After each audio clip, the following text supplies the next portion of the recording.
how long has it been exactly? I think you may have mentioned the date, the year you started, but did you say 2018 or was it later? No, so at that time I was in college. We started Curomates around a year back. Oh, it's a year.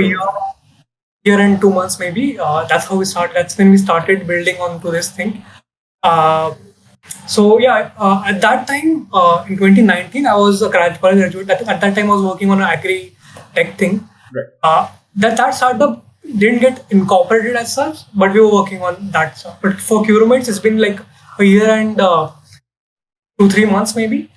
And yeah, I think it's going good. We have got decent amount of traction till now, both on social media as well as on our Play Store app. We have very much around 6,000-7,000 monthly active users using the app. And if you put up a request, it'll take very less time to get it accepted by someone else. Nice. It's almost like a freelancing thing, except for mental health. Yeah. So the thing is that there is, like I said, right? We need a scalable platform, and at the moment, the professionals who are offering this help, they are very limited in number. So solely if you are providing therapy to people, it's very difficult to scale that solution, right? And many times people don't even need professional help. And if let's say people have concerns, related to their personal life, not mental illness as such. Many people just want to vent out their problem to someone. Yes. Just talk. Just talk. And to someone who will not judge them. Someone who will not sort of bring it up again and again. Let's say if you talk with your friend, they can also sort of again bring it back to you. You know what? At that time you had spoken to me like this. So this fear of judgment can be removed if we have anonymous platform. Right. So we have anonymous listeners on the platform. I mean, anybody can be a listener, but they have to pass a test, which is like a 15-minute test. We essentially iterate through, the important skills in listening. For example, don't judge someone, or don't give advice because you are a listener. You are not supposed to solve anybody's problem. You're supposed to help them vent out. What are the ways you can help them vent out, essentially? So that's fascinating. Tell me more about how. What are the characteristics of a listener? So, as a listener, you are supposed to help people vent out, right? So, at the time, you need to, not act like a bot. A bot can also ask you a question, how are you, and all of that. You need to paraphrase them. Let's say, for example, if they have mentioned something a couple of sentences back, you can again recollect them. So they feel like, you are actually listening to them. At the same time, you shouldn't judge them. You shouldn't say that you are wrong, or you shouldn't, you shouldn't do some things in a particular way. You shouldn't also give them advice, because many times people are not looking for advice at all. So what should a listener say? So someone says something like, say, I had a very bad day at work today. I hate my boss. So you as a listener, how do you respond to that? So you can say, you know what, hi. Okay, so apart from that, how was your day? How did your day start? And then they can mention more details around that topic. Then you can pick one detail among that. How is your relationship with your boss? How long you are working with your boss, right? So all these questions start. The other person it makes more comfortable for the person, to share details, because they feel like the listener is caring, about me. Once you get small details around the person, you can ask more close questions, for example. But tell me a couple of questions come to mind. One, how do you monetize this? And then second, what incentive do I have to be a listener besides, just maybe helping another human being out? But other than that, why would I bother being a listener? Right. So at the moment, it is free of cost. At the moment, listeners are not getting incentivized per session or per chat. We do have monthly, top listeners that we declare on the platform, and we give Amazon vouchers and things like that.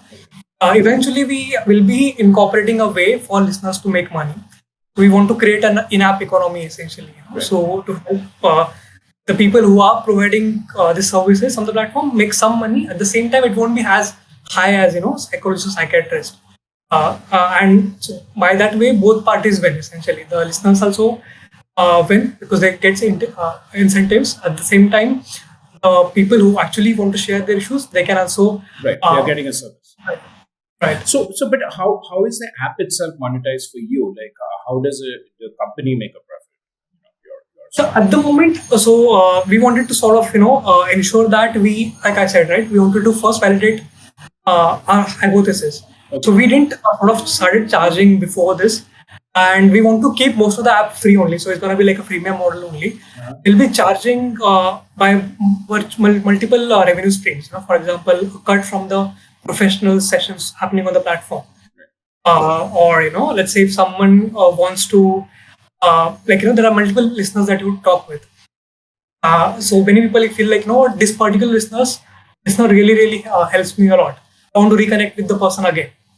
So for this in-app thing, you'll have to make purchases, small ticket size, and then we'll be having B2B partnerships with colleges, schools, workplaces, to sort of those partnerships will help us get access to their communities.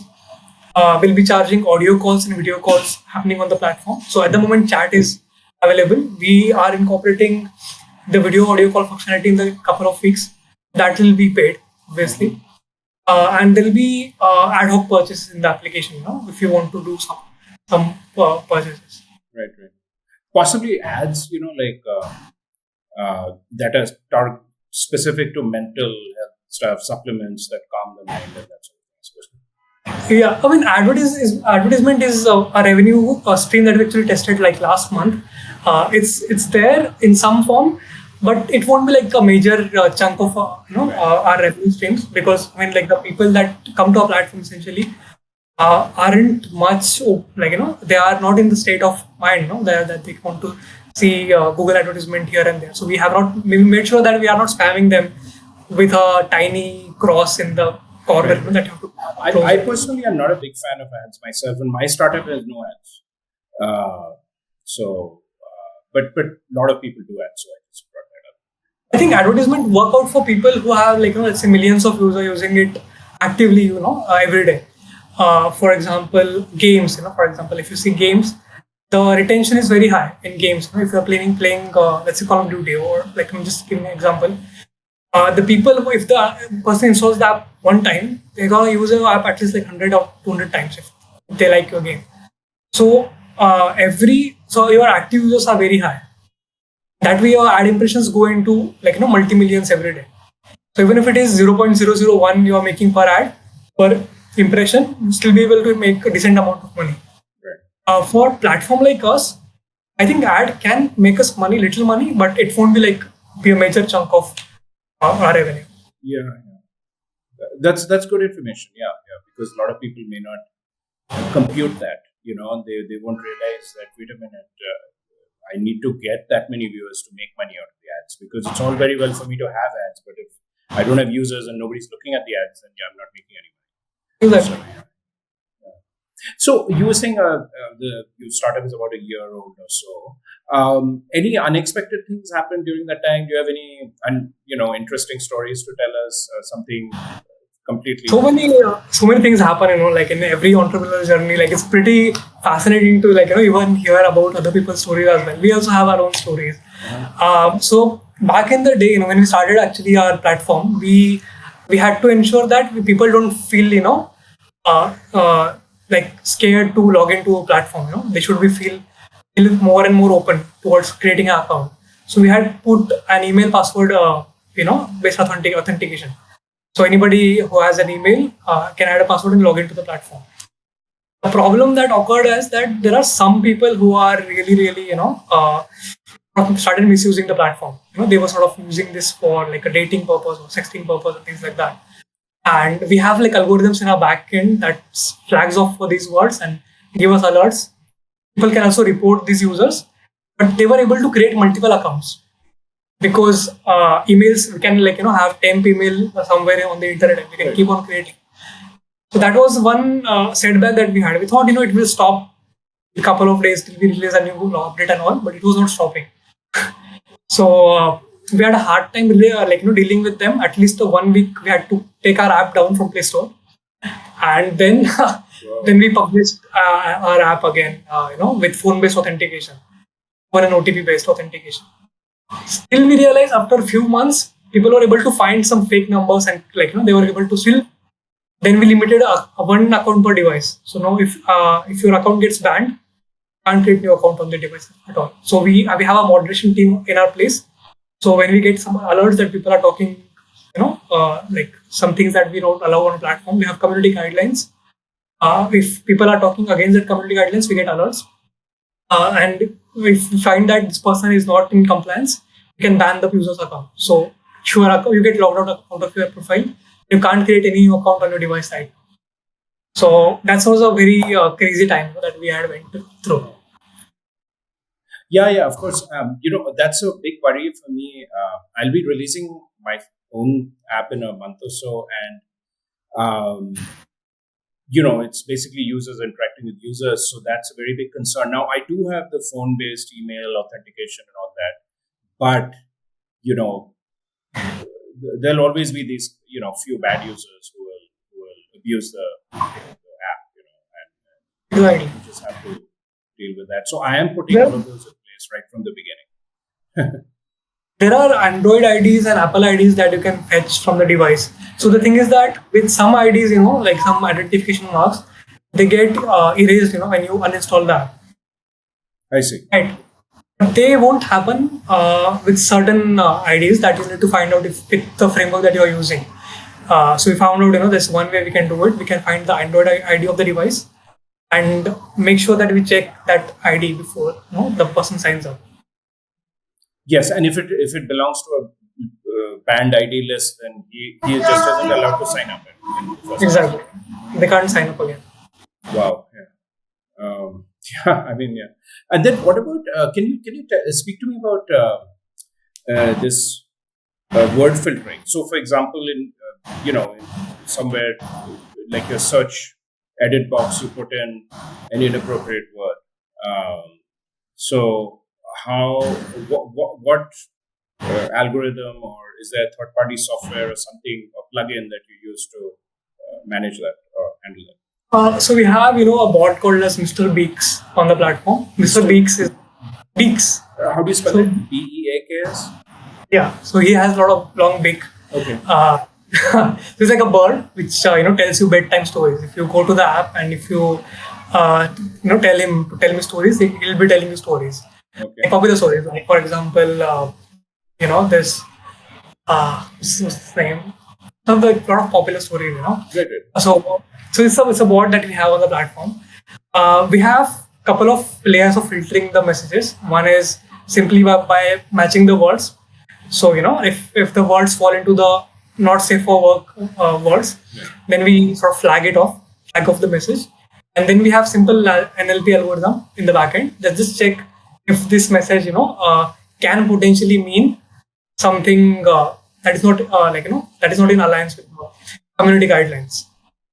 And if that is the case, then we'll receive the alert.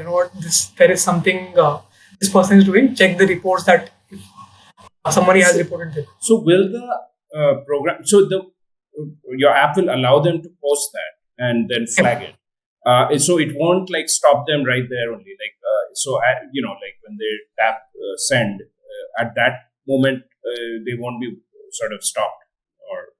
So there are multiple inputs that we have in our app. For example, if you want to create a post, you can create a post. You can write a comment. You can write a group message. You can write in-person chat. So when it comes to public messaging, for example, post or writing a comment, we don't allow it. And if you have something that is not fitting into our algorithm, just don't write it. But if it's in a personal they'll be chat, stopped at the beginning at that point. Yeah, we can't really write it. But if it is in a personal chat, then we sort of leave it up, because it is possible that it may not be because we don't actually have a 100% accurate algorithm. Right. Let's just be honest, right? So we just get an alert in that it is possible. And if we get multiple, we have threshold, certain threshold. If person is crossing certain threshold, then only we take that. So this algorithm was it third party or did you build it yourself? It's just our own only. We had incorporated multiple libraries here and there and checked some multiple layering of screening. That's it. Nice, beautiful. So let me talking about mental health. one thing I've experienced, and I ask this to everyone I speak with, is how startups generally are very, very stressful, and a lot of hours and time goes into it and hard work. So how has this affected your mental health? Because I know it's been a strain for me. Um, it's you don't realize. I mean, you everyone knows, yeah, startups, it's going to be stressful and all, but you don't really realize how stressful once you are actually in it. Exactly. Absolutely. There's no disagreement on that. Uh, the difference between the startup and a normal business is sheerly, the number of variables that you have, right? In startup, like the number of unknowns are way too much. Yes. Even if you feel like you're doing the right thing, you can always always be like 100 things that you are not aware about. So you're always experimenting and trying things out. When things go well, you are high on adrenaline. You are like extremely happy. You feel like you are on the top of the world. You are just cracking it, right? And when you see users are getting the impact, you see that users are loving the thing that you're building. You really feel happy. But at the same time, when things go wrong, when things they don't really work out the way you want, it's really like downhill as well. So at one day you might feel like you're on top of the world, you're doing everything right. The next day nothing has changed, absolutely nothing has changed. But you feel like what, we're not doing anything right. We need to like we are it's hopeless And out there. and then when the bad things happen, then it's really, really stressful. Right. That's why that's the moment, many times this happened, For example, we were also expecting to raise funds like 3-4 months back, but we couldn't raise, and then we realized like we learned a lot of lessons, what things we need to focus on, how we need to sort of, work. When things were not working, we also were, little demotivated, or feeling like, what is something that we should do right now, what are all the things that we can explore right now. And because we are putting our own funds only, right? We don't have an unlimited amount of funds to keep on experiment. But then we have to straight back and see, like how much is the burn, how can we sort of manage it? Can we take up, some part-time gig? So we both, work as a freelancers, as part-time, as a part-time gig. So we can fetch in some money, put it again in the business, make more experiments. And then we get a lot of good feedbacks as well. So one thing we realize is that no feedback is permanent. It's always going to change. Always, every feedback is important. We need to learn from it. Experiment. It's fine if you fail. We both are, very okay with failing, right? We are absolutely fine if we make mistakes. Nobody has, any such attitude that you should not ever fail.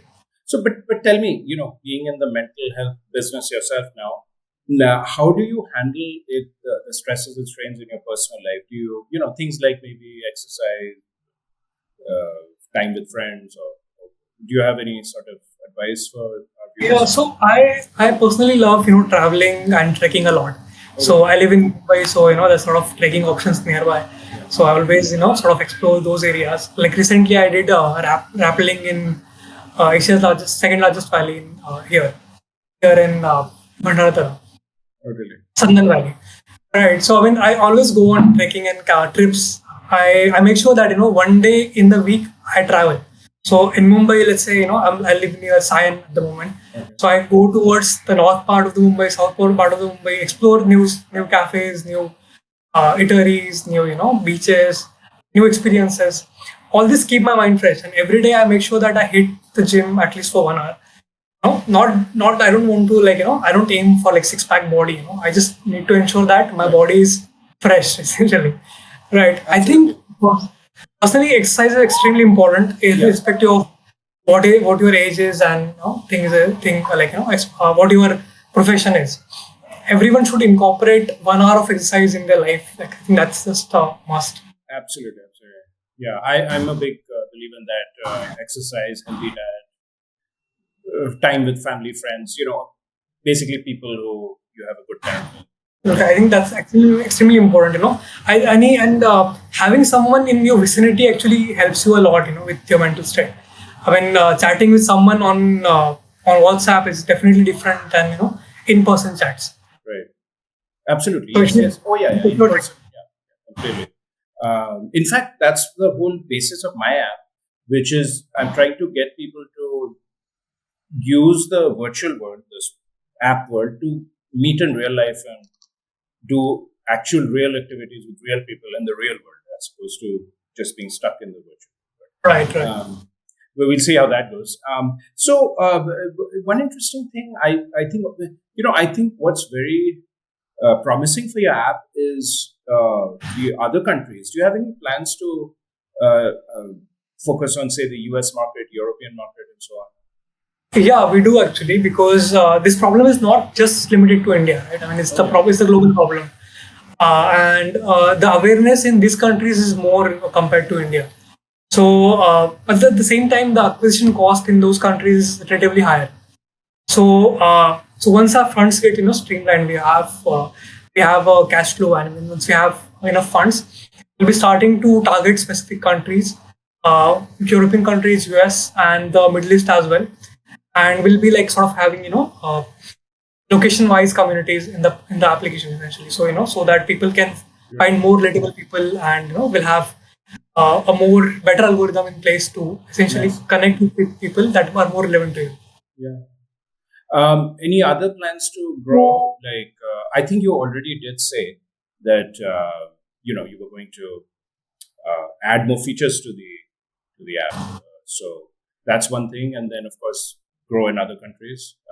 Anything else? And I ask this only for the viewers, so they'll get ideas on how to grow their startups. Right. So there are many things that we plan to incorporate in the next upcoming weeks, actually. So one is we are introducing verified listeners. So if somebody wants to get verified, they can get verified, and the verified users will only be able to have audio video calls on the platform, or only audio calls actually, not video calls will not allow them, but you can have audio calls essentially with the members, and you can make money from them. So verified listeners will be able to make money with the audio call offering. Then we have a thing called as rep score on the platform. So it's like a reputation score for people, So the good work that you do on the platform, your rep score increases. Let's say if you help someone out, you get 5-star review, for example, you get your rep score increases. You put a comment and other people like the comment, or if you put a post, other people send you a hug on the post, your rep score increases. So we'll be able to sort of use that rep score in the in-app transaction that we'll be making. Also, we will be working on the loneliness part of the mental health problem. Not purely will not be getting converted into a different app altogether, but we'll be having some solutions in place, for the loneliness problem that people are facing. Other than that, we'll be having more and more experts on the platform. We are introducing content on the platform. So in order to destigmatize the mental issues, we want to help people create content on the platform, the psychologists and psychiatrists. So, like I said, we also encountered that professionals also have problems. For example, someone who is graduating out of MS Psychology, it was difficult for them to find new patients because they don't have much experience. Right. Because they are not able to find new patients, they don't have experience. It's like a deadlock. Yeah, catch-22. So we are trying to sort of break this deadlock. We are allowing them to come onto the platform, create a portfolio. So we are helping them to create a portfolio. Create content, make videos, make reels to, help people get aware about their problems. And many people don't know what is exactly anxiety is, what exactly depression is, or what are different type of personality disorder. Why am I teacher? If my boss is like a narcissistic, what does narcissistic personality disorder even mean? Right. So all these things, we can educate people with the content. At the same time, they will also get publicity, on the platform, and then we will also able to convert more and more patients to help them eventually. That's exactly right.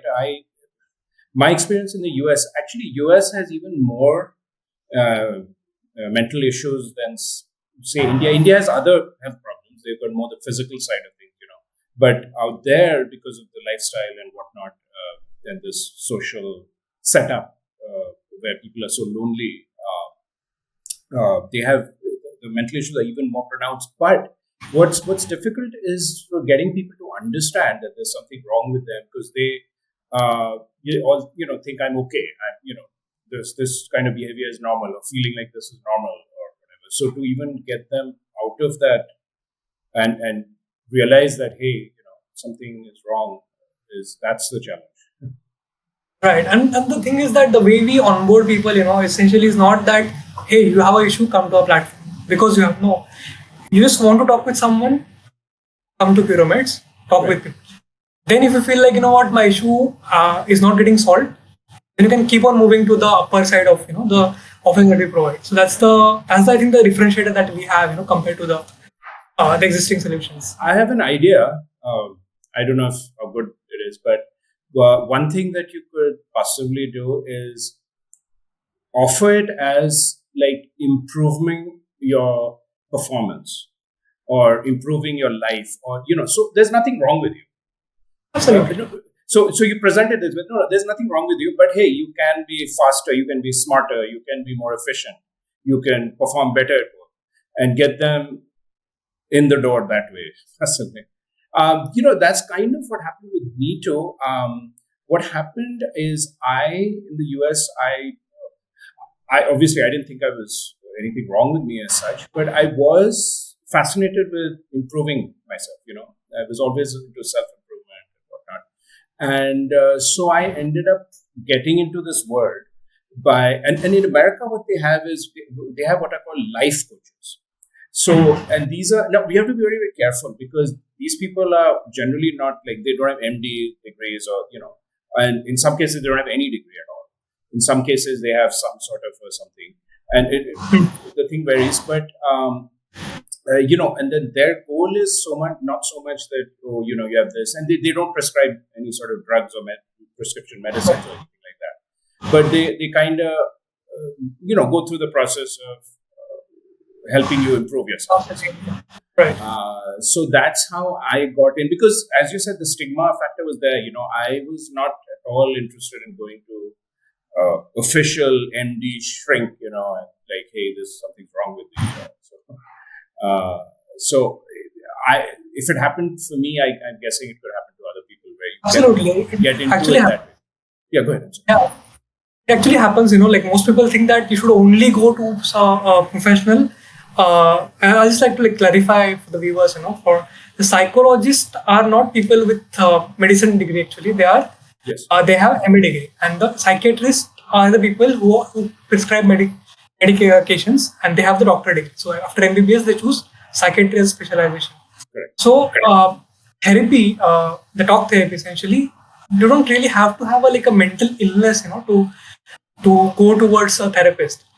But when you actually take this route of therapy, it helps somebody else, and it essentially gets a third person view of your life, essentially.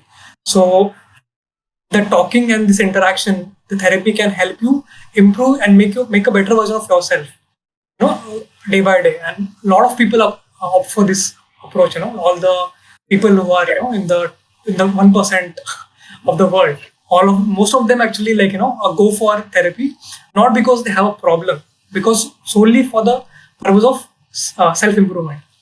And that is why we call Curates as a mental wellness platform, not mental health platform, because it's for the wellness of the people ultimately. Absolutely. Well, did you have any final advice or suggestions for our viewers, those who are thinking of doing a startup or in the middle of a startup themselves? So I think in India, at least till in the 5-6 years back, most people had this very bad impression of failing. Failure are more celebrated in US or European countries compared to India. We need to sort of celebrate failure more. And the people who want to jump into this field of entrepreneurship, they should not fear of failing. They should make as many experiments as they can. They should try things out. Should stick to the users as much as they can. Spend time with the users. Y Combinator's always insist on this part a lot, that you gotta spend as much time as you can with the users only. Right. Then only you get more and more idea as to what is your solution playing part in their lives.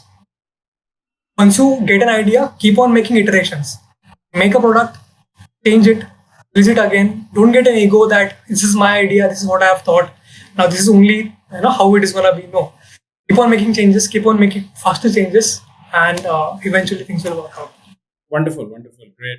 Well, it was a great session. I had a great time speaking with you. We got a lot of interesting information, valuable information. So thank you so much, Sanket, and Thank you, Vivek. I really was talking with you. yeah. Okay, thank you. And for the viewers, Sanket's information is going to be down in the description. So make sure you visit his startup app link and his various other information that we put in the description. Right. Hope everyone enjoyed the podcast. See you all next time. Bye bye.